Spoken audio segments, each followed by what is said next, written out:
Біз немен таныстық? Сіздер білесіздер, иә? Немен таныстыңдар? Қазіргі біздің сабағымыз қандай болатынын әрі жалғастырып жатамыз. Ендеше қазір өзіңдердің үй тапсырмасын тексеру бойынша мындай секілді сұрақтар арқылы сіздерге сұрақ қояды. Қазір мен айтамын, айналып мысалға, міндетті қараған зат есімінің сөйлемдегі қызметі. Зат есімінің сөйлемдегі қызметі. Кім еді? Біз сөйлем мүшелерін білеміз, иә? Зат есім. Зат есім. Сөйлем мүшелерін есімізге өткіземіз. Кім біледі бәлеге зат есім сөйлемдегі қызметі? Қандай мүше болады екен? Қандай мүшелер бар? Сөйлем мүшелері неше? Бесеу? Қандай? Кім біледі?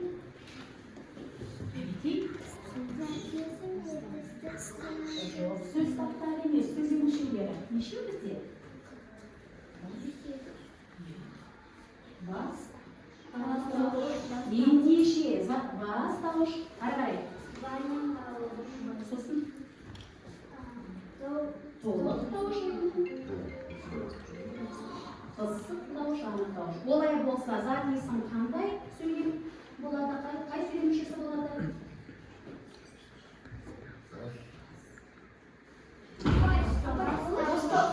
Жақсы. Балалар, олай болса, бұл топқа менің есімдерге бір ұпай қойылады, өздері алып шыққан. Жақсы. Келесі. Сұрақ қойсақпын. Зат есімнің сұрақтары мынадай ғой. Санындырып керек. Зат есімнің сұрақтары. Бақыт олғады. Зат есім қатты. Зат есімнің сұрақтары. Жақсы. Жақсы, келісеміз балалар? Жақсы. Олай болса, зат есім дегеніміз не? Кім айтады кәдеміз? Зат есім заттың атын білдіреді. Жақсы. Зат есім заттың атын білдіреді. Келісеміз ба? Жақсы. Отырғанда.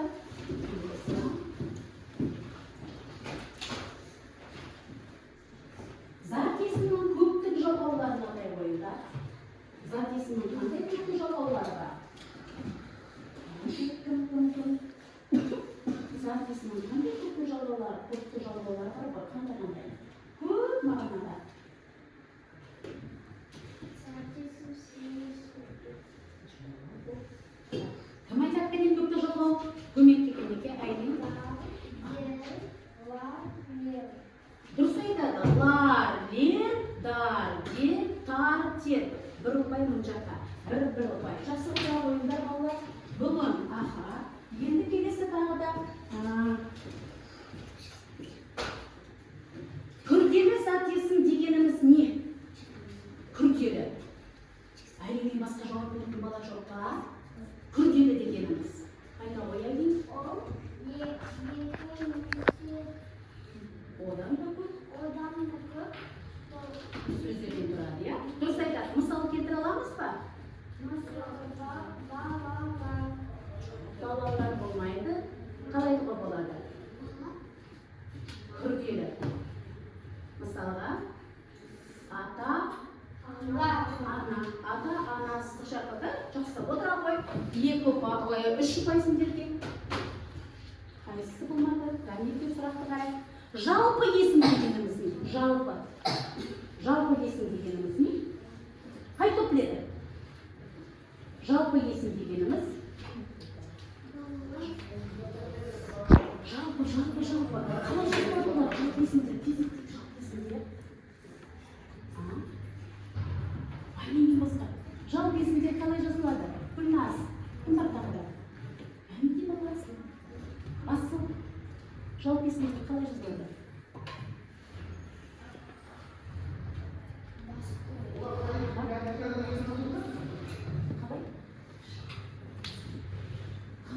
Жалпы есімдер. Әйін? Дұрыс айтады. Қандай сөздер кішкентай әріппен жазылады екен балалар? Жақсы. Ата десек та жалпы сөздерге. Жақсы. Енді бір сұрақ қойып өтейін сіздерге. Так. Жалқы есім дегеніміз. Жалқы. Жалқы. Олар қалай жазылады? Жалқы есімде. Дұрыс айтасың, бас әрпен жазылады. Нелер бас әрпен жазылады олар? Адамның аты, қаланың аты. Дұрыс айтасыңдар, тағы да. Жер, су, аха, сосын тағы да. Тағы да ма? Аспандағы денелерді. Жақсы балалар. Үй жұмысын жалпы біз зат есімде түсініктеріміз алып алдық, иә? Енді бастауыш екенін білеміз, біз солай ма? Олай болса, қазір тақтаға қараймыз, балаларынан көңілдейік. Так, біз де қараймыз қазір. Қарап көрмей ме сендерге балалар?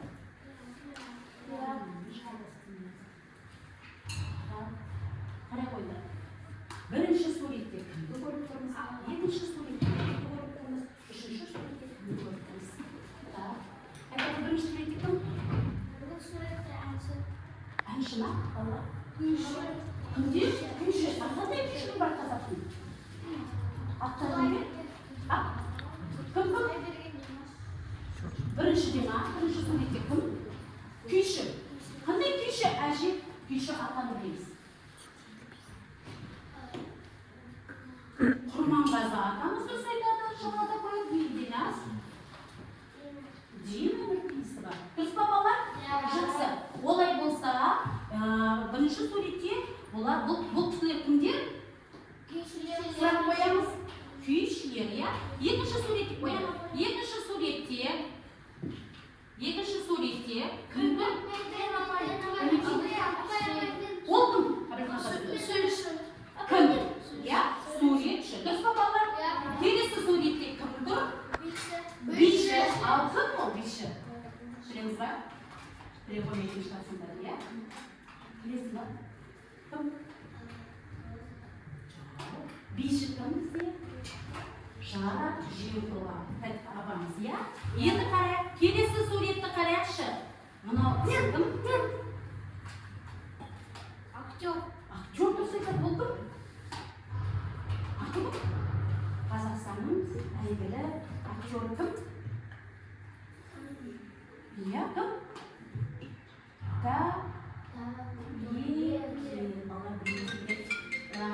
Және бізде келесі кім тұр? Әнші. Ол кім? Роза Рымбаева апамыз. Және кім? Ол кім? Әнші. Әнші білесіз кім? Димаш. Балалар, енді қараңдаршы. Біреуі күйші деп атамыз, біреуіміз суретші деп атамыз, иә? Енді біреуі биші, енді біреуі актер, енді біреуі кімде? Әнші екен, иә? Біз Роза Рымбаеваға сұрақ қояқшы. Роза Рымбаева кім? Әнші. Кім екен өзінен? Кім? Актер. Так. Дина Нұрпейісі мен Құрманғазы. Кім дейміз бе? Екі адам. Кімде? Күйші бер. Одан кейін суретші. Кім? Суретші. Және биші. Жаңа біз шараға кім? Биші. Жақсы бала. Олай болса бүгінгі біздің сабағымыз. Бұлар былайша айтқанда күйші. Тақтаға қарайық, иә? Олай болса есімдерді топқа. Бірінші топ күйші болсын. Жақсы ма? Так. Екінші топ болсын бізде кім? Суретші болсын. Так. Үшінші топ әнші болсын. Төртінші топ кім? Биші болсын. Келісеміз ба? Бірінші топ күйші, екінші топ. Енді балалар сабақ бойы бізде бүгін бағаланады. Енді бұлар кімдер деп айтамыз бұлар? Актер, әнші, бұларды біз кімдер атаймыз? Кімдер вообще? Бұл кісілер танымал ма? Әнші десек бұлар нелер? Кімдер?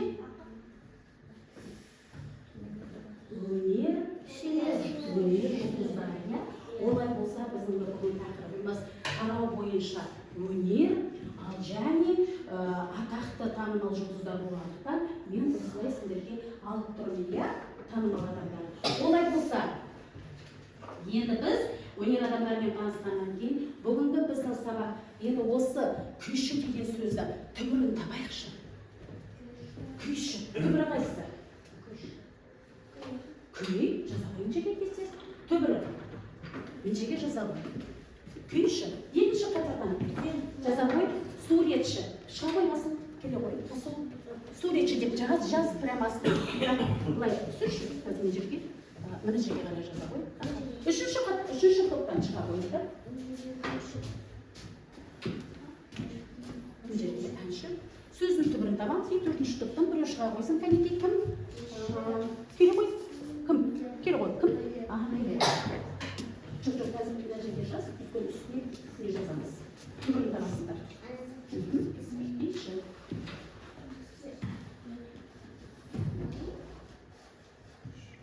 Түбірі қойса. Күй, сұрақ қойшы. Қоя қой. Ашы не болады қазір айтамыз? Күйге.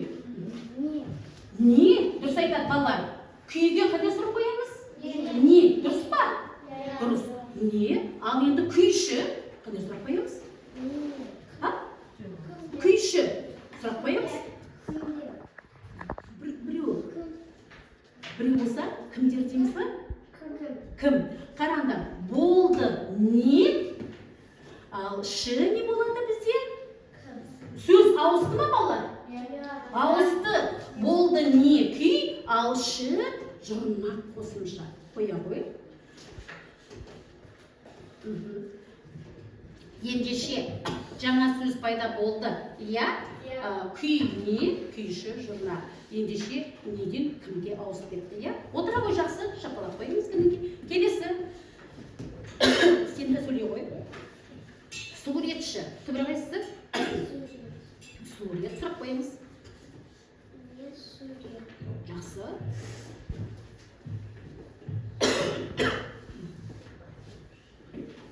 Ал суретші сұрақ қоямыз. Кім? Суретші. Ендеше осындағы ші, қарашы, болды не? Ші, сөз өзгерді ма?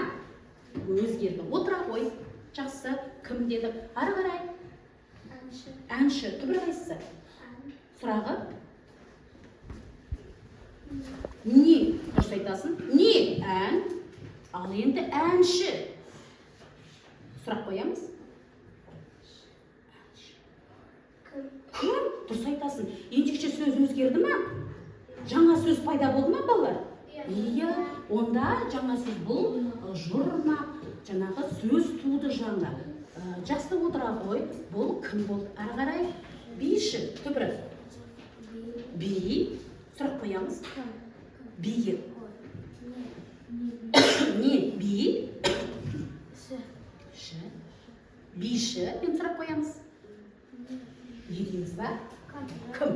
Ендеше бей дегеніміз не болса, оған қосымша қосылды жұрнақ, сөз өзгерді.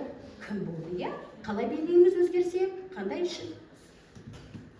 Жақсы балалар, отыра қойыңдар. Ендеше балалар, бүгінгі біздің сабағымыз зат есім тұлғасына қарай екіге бөлінеді.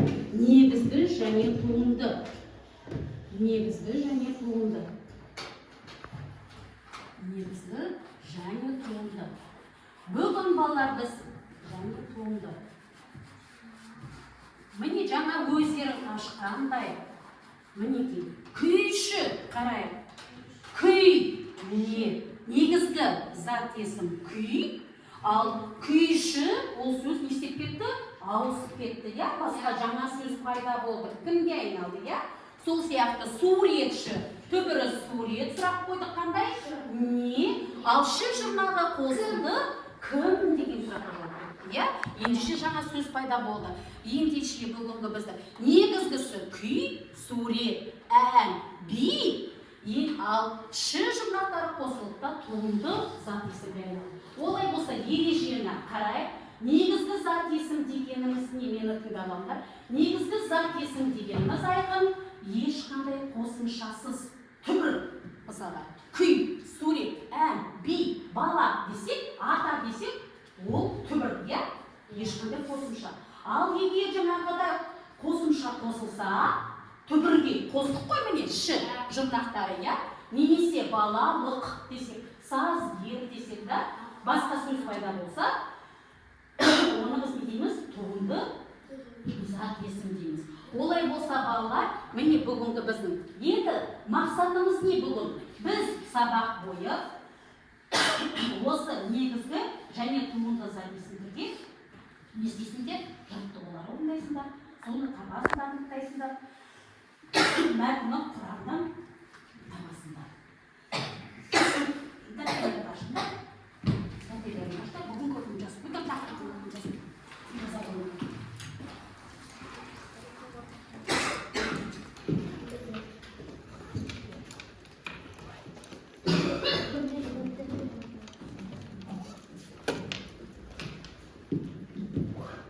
Жазыңдар ма? Тақырыптың қатары негізгі туынды зат есім.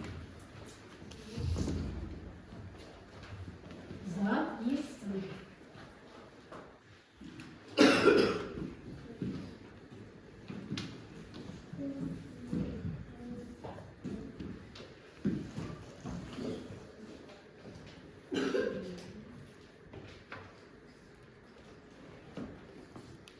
Жазып болсақ, бастарыңызды көтерейік. Балалар, бүгін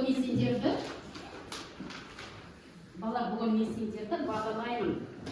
Өнер болғаннан кейін біз білеміз. Мынау не, балалар? Домбыра. А домбырада кімдер ойнайды?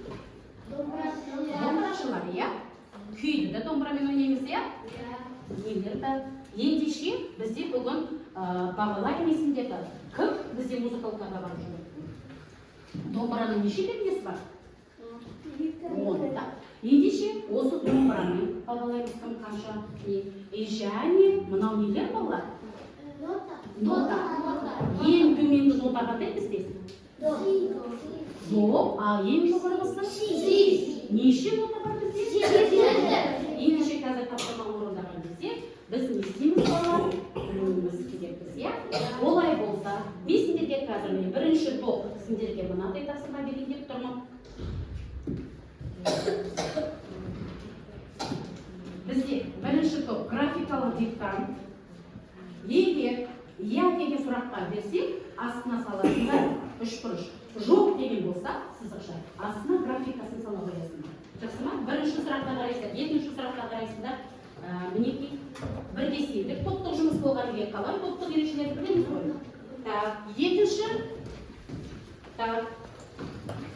Екінші топ оқулықташа қойыңдар.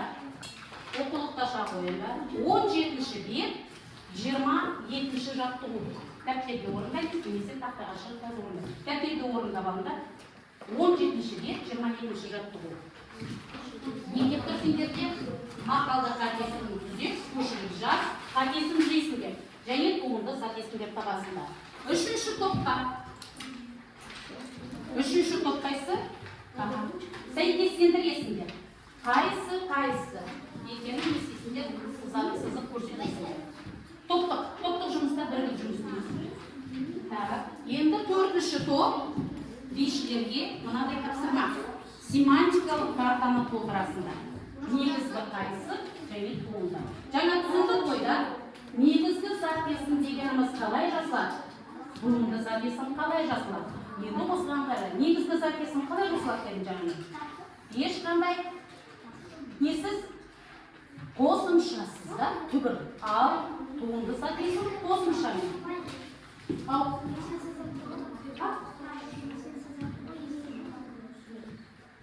мен мақалды үзесі қадесін түзеп көшіріп жасын.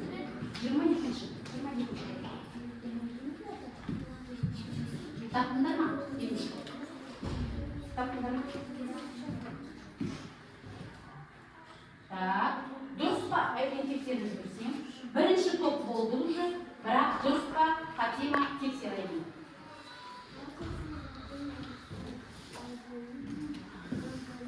Тексеруде болады. егер иә десе, онда 3 бұрыш қоясың. Ал егер қате болса, жоқ десе, онда мындай сызықша қоясыңдар. Болдық дегенді қалай белгілейміз, балалар? Топ болса қандай сендерде белгі?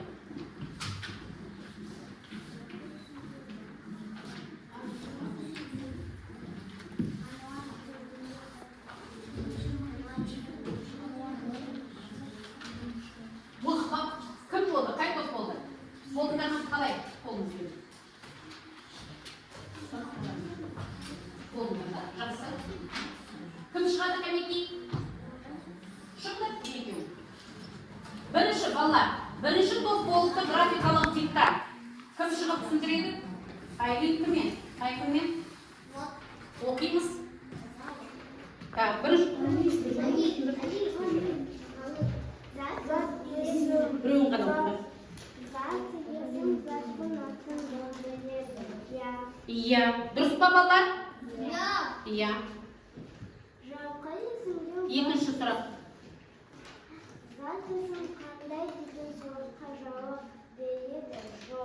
Дұрыс айтады. Зат есім қандай деген сұраққа жауап бере ма? Жоқ, зат есімнің сұрағы қандай еді? Дұрыс, сызықша. Келесі.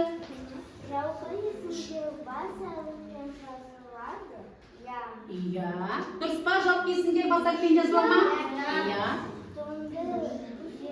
Зат есім.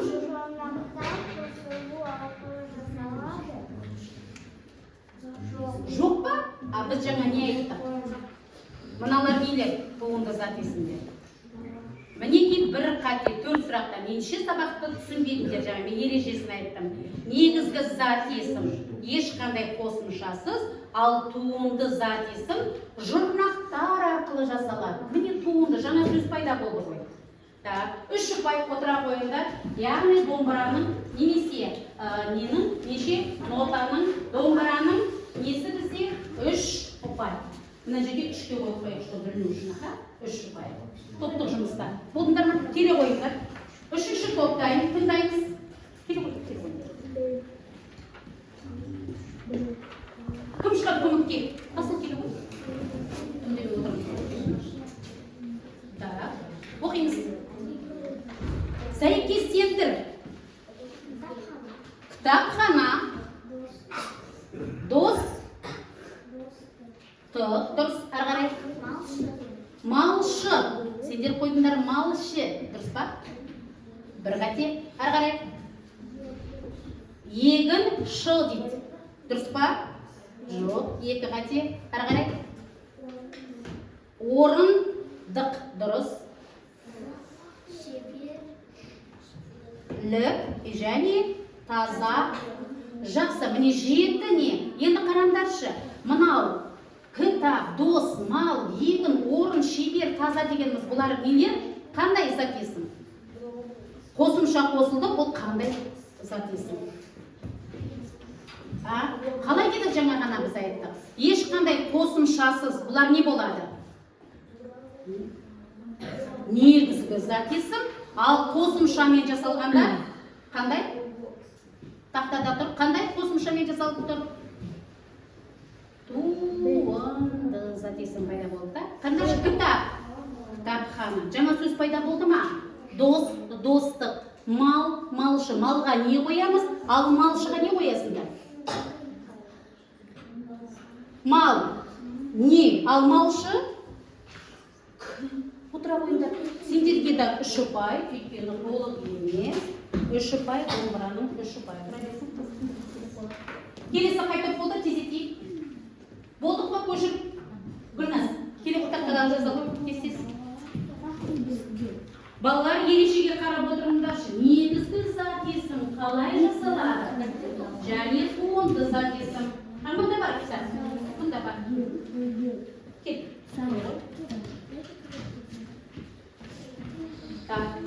Өлеңшінің қолы алтын жаза ғой. Өлеңшінің. Мұнда қатесін табамыз, иә? Қалай жаздың сен? Өлеңшінің қолы алтын дедім ба? Өлеңшінің несі? Қатесі. Сөзі алтын жазамыз. Өлеңшінің сөзі алтын.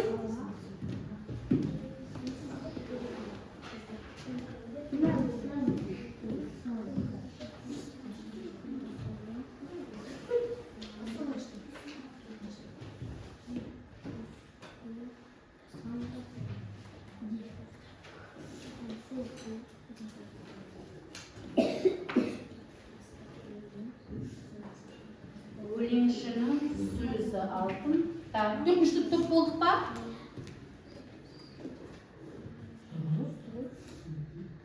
Мында не тұр? Қосу ойыншық. Мында қойылып кетті, қосу мысалға. Жақсы ел жере жазып қойсыңдар, еші етпейді. Қателеміз оны. Сөзі алтын, сызықша қоямыз. Өлеңшінің топта жоқ сөзінен кейін қоямыз сызықшаны. И өнерлінің, өнер адамның несі?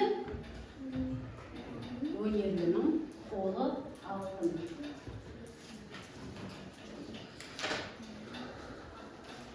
Төртінші топ болдық па? Таптыңдар ма? Үшінші топ. Ой, екінші топ. Қалай сізіңдер? Көшіріп жазыңдар ма? Неге отырсыңдар? Өлеңшінің несі болады? Сөзі алтын, өнерлінің. Енді соны жазамыз көшіріп. Өнерлінің қолы сызықша алтын болады.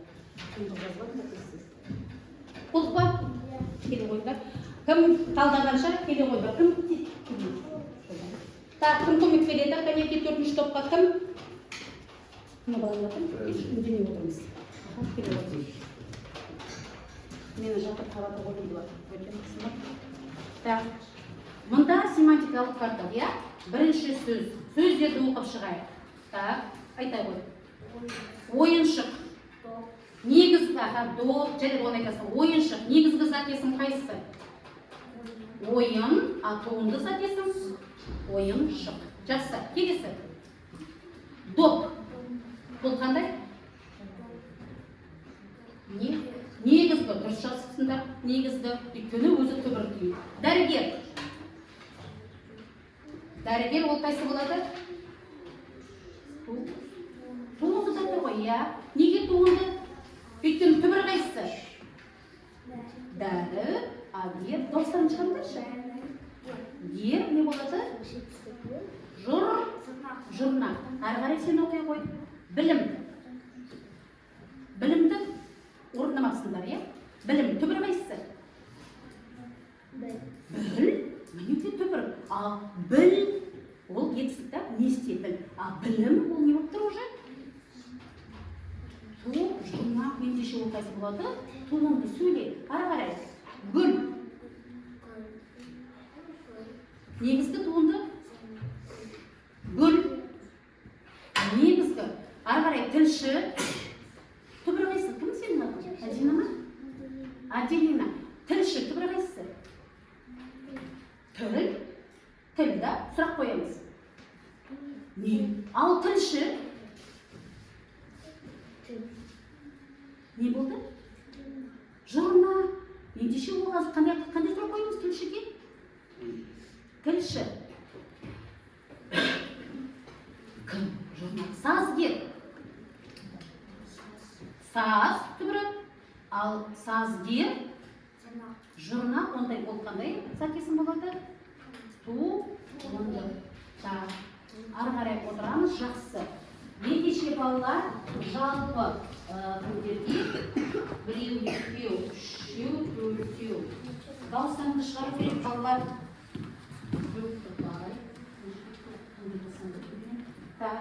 Кәнеке болды ма? Бірнәс келе ғой мұнда? Келе ғой? Өлеңшінің сөзі алтын. Тез-тез. Түбір қайсысы? Түбір қайсысы? Өлеңшінің. Түбір қайсысы? Өлең. Дұрыс айтады өлең. Сұрақ қоямыз. Не? Өлең түбір, я? Жақсы. Ары қарай. Өлеңші. Сұрақ қоямыз. Кім? Өлеңші. Дұрыс айтады. Болды не? Туынды зат есімге айналды, я? Ал өлеңшінің не болады? Жауға қоя қой. Дұрыс па балалар? Дұрыс. Келесі сөзді өнерлінің өзін талдай сал жүрек. Қанша болады? Түбірі. Өнер. Сұрақ қоямыз. Не. Ага.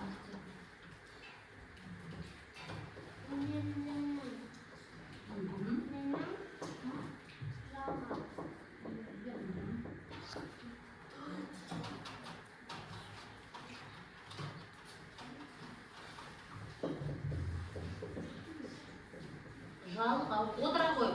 Ендеше болды өлеңші кім деген сұраққа, иә? Ендеше балалар, бәріміз орнымыздан тұрамыз. Жақсы кім толық жауап берген үшін. Сол жақсы тұрған жоқсың, бірақ. Жақсы. Келесі. Енді қараймыз. Секілді сәтке қоя қояйық.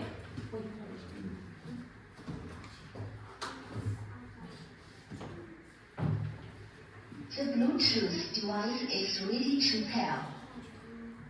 Балалар The тақтаға қараймыз. Bluetooth device is connected successfully. Қазір қайта басаласа қойып. Тұрамыз, қолымызды көтереміз, ішіне басайық.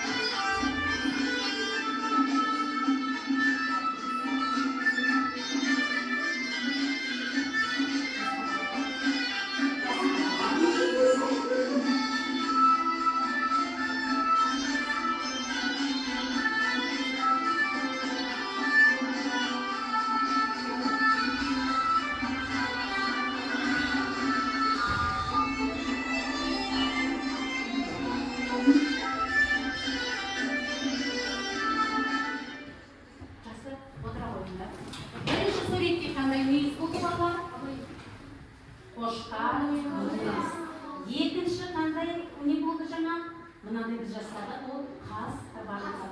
Ал енді үшіншісі бітпейді, ол бітпес несі, иә? Бұл да өнердің бір түрі. Қандай өнер ол? Қол өнер, иә балалар? Олай болса, қазір біз ары қарай сабағымызды жалғастырамыз. Тәсіл жасады.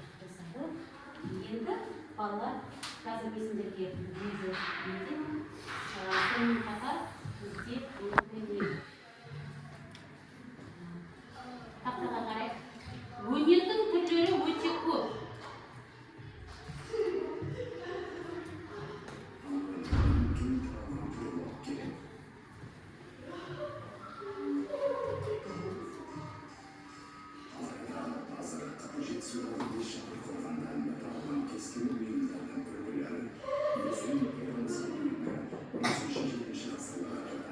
Қазақстан аумағындағы кесте түрлерінің дәстүрі 13-ші ғасырдан көрініс тауып келеді.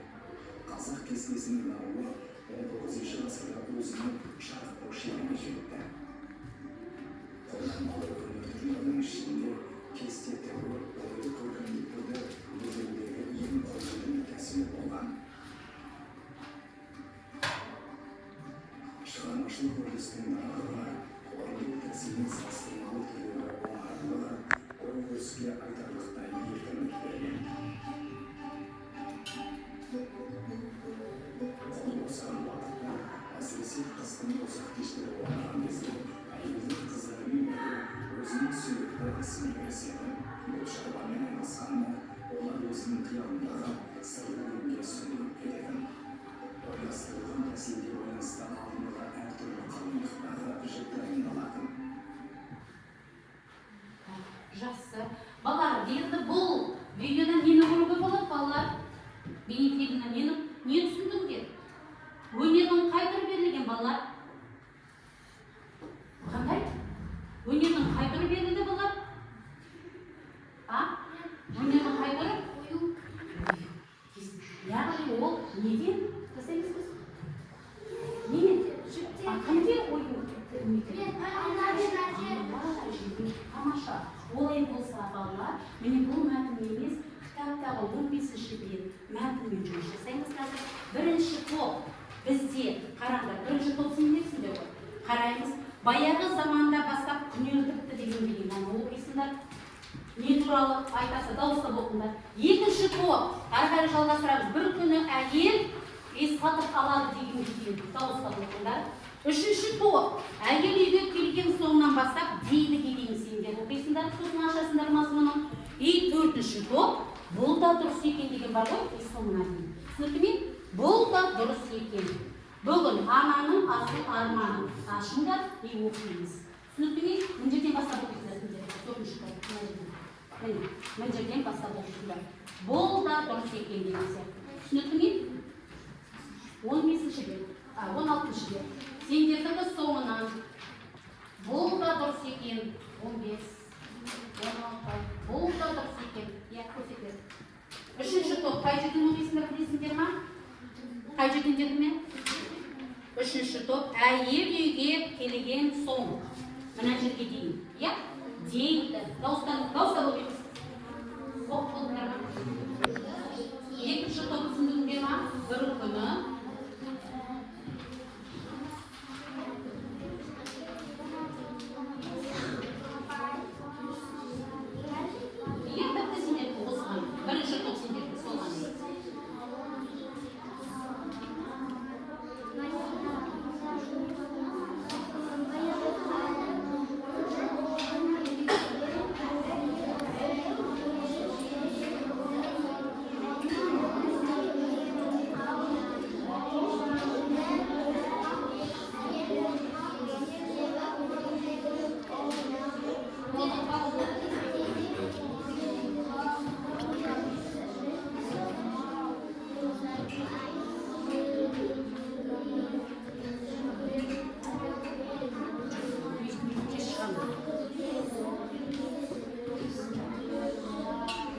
Болдық, я?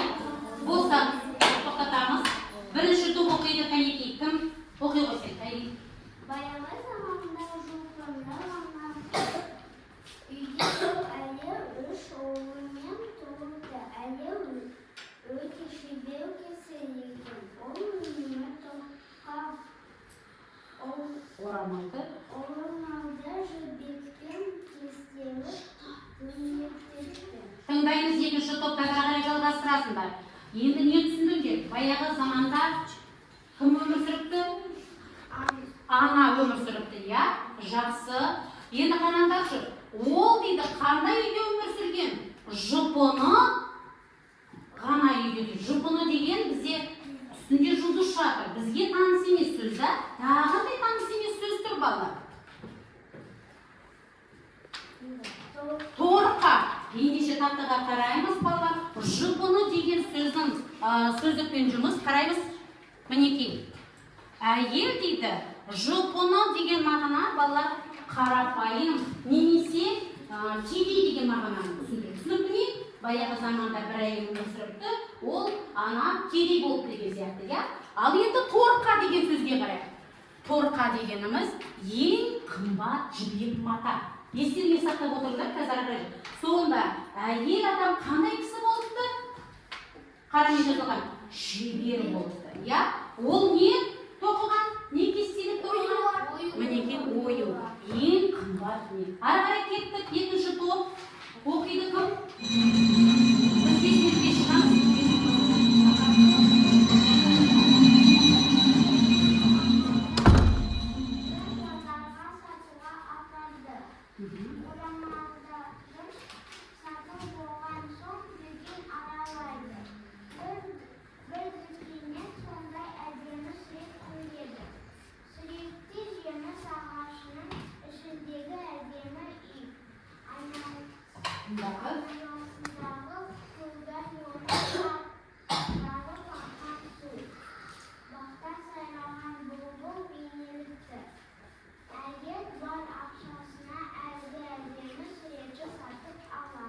Жақсы. Не түсіндің осы жерде? Жаңағы өзінің орамалын қайда апарады? Базарға апарып сатуға. Тыңдаймыз бәріміз. Базарға апарып сатуға апарады. Сосын сатып келе жатқанда аха не алады? Көрді, ойынды. Аха, үйінен қандай суретті көреді? Әдемі үйдің суретін көреді, салынған. Жақсы, үшінші топ қарай оқимыз. Кім оқиды? Асыл. Әйел үйді. Суретті балаларына көрсетеді. Аха. Сурет ұлдарына да қатты олады. Шеше осындай үйде мен де тұрар ма екен? Дейді кіші Егер siz осы суретті орамалға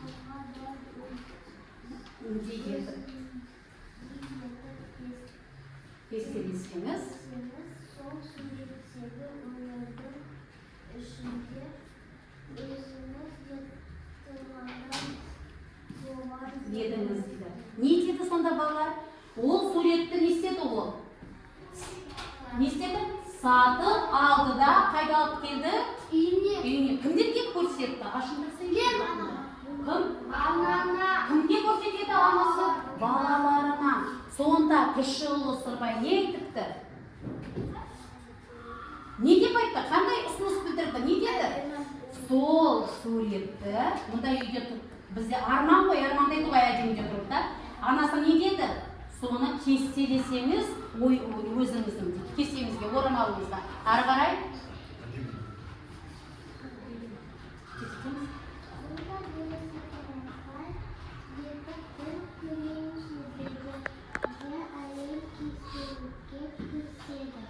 Ана 3 жыл кестелеген орамалын сыртқа алып шығып балалардың қасына шығарады. Орамалдағы ғажайып суретке 3 ұлы да таң-тамаша қарады. Не деген керемет суретке ғажайып сурет қой, осындай да жіберіп болады екен-ау деп тыңданысты олар.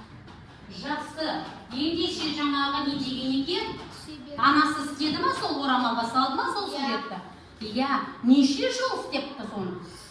3 жыл. Дұрыс айтады. Содан кейін ұлдарына көрсетті ма? Не деген ғажайып. Енді осындағы сөзге қарайықшы, салыстырайықшы.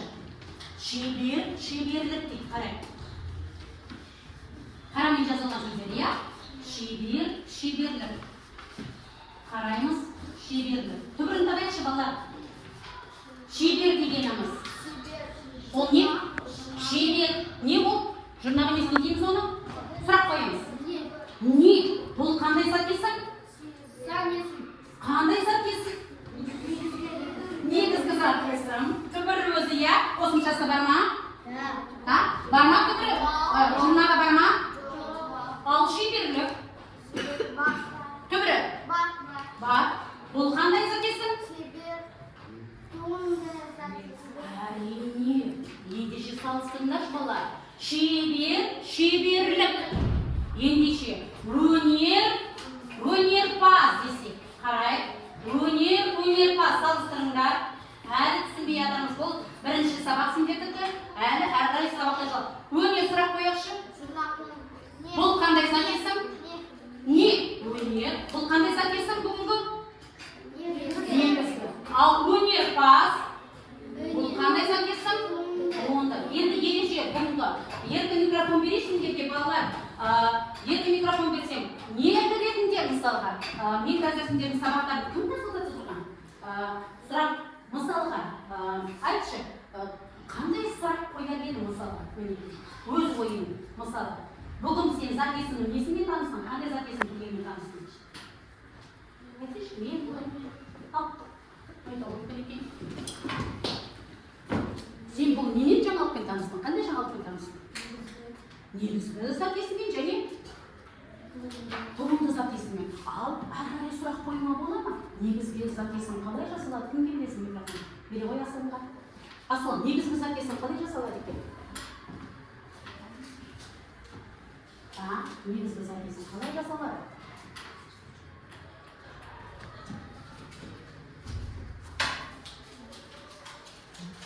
Қалай жасалады? Негізгі зат кесім ешқандай қосын түбір киімде үйде ережеге қараймыз балалар.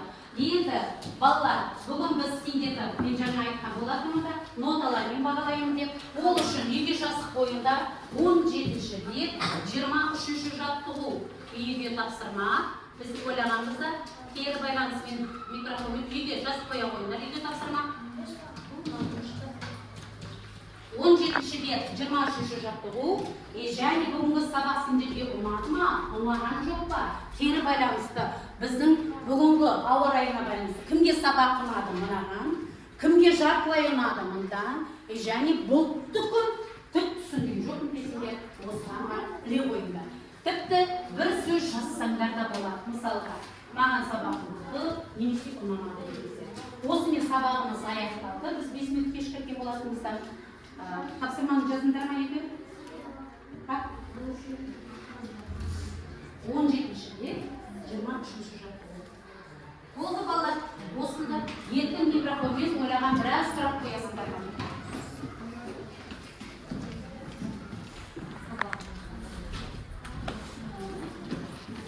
Біле қойыңдар. Жалпы сабақ түсіндіңдер ме балалар? Записін қолға сағай нешеге көрінеді?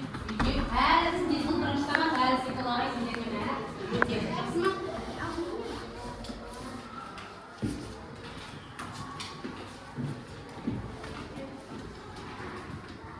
Болды. Тез-тез шыға қойыңдар.